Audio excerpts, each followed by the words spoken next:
So the question for today's quick educational video is, how do you know as a parent whether your child's HIE diagnosis was due to malpractice? You want to know what I'm getting at? Stay with me as I share with you this really important information.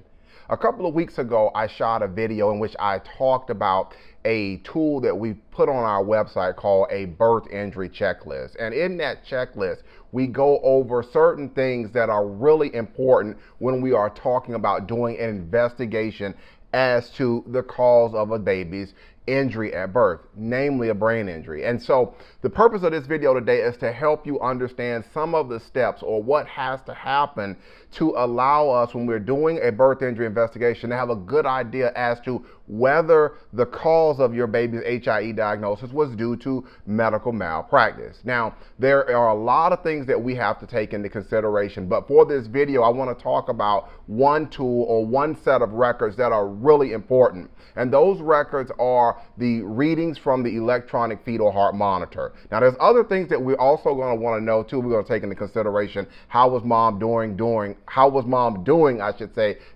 pregnancy? Was gestational diabetes an issue? Was preeclampsia an issue? Some of these other things. We are going to get into that too. But for today's video, I want to talk to you about some of the things that are important on that electronic fetal heart monitor. Now, the readings on the electronic fetal heart monitor, they're doing a lot of things. And one of the most important things that they're doing is they are allowing doctors to be able, and nurses, to be able to assess your baby's well-being, fetal well-being. They're looking to see how well your baby is tolerating a vaginal delivery.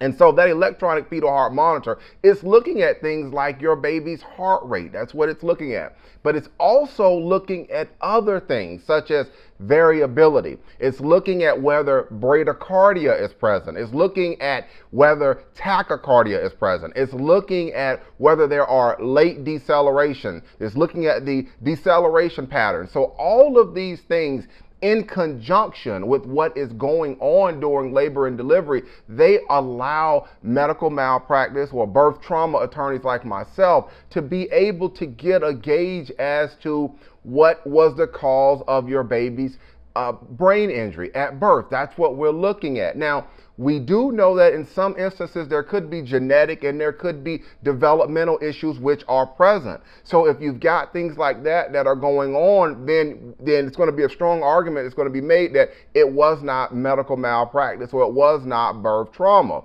But to be able to know these things, we have to take a look at the complete picture. We've got to be able to see the medical records. We've got to be able to see mom's medical records. We've got to be able to see baby's medical records. We've got to be able to see the electronic fetal heart monitor. So all of these things are important, and that is how a birth trauma attorney like myself, that is how we go about being able to get a good gauge or a good idea as to the cause of the HIE diagnosis. In some instances, parents will think originally or initially that maybe, this was something that they could not help, or this is just something that occurred. But then when we go looking through the medical records, when we start peeling back the information, and when we start drilling down into these reports, into these readings, when we start looking at all of these things, in some cases, what we find is that HIE diagnosis, it was due to birth trauma or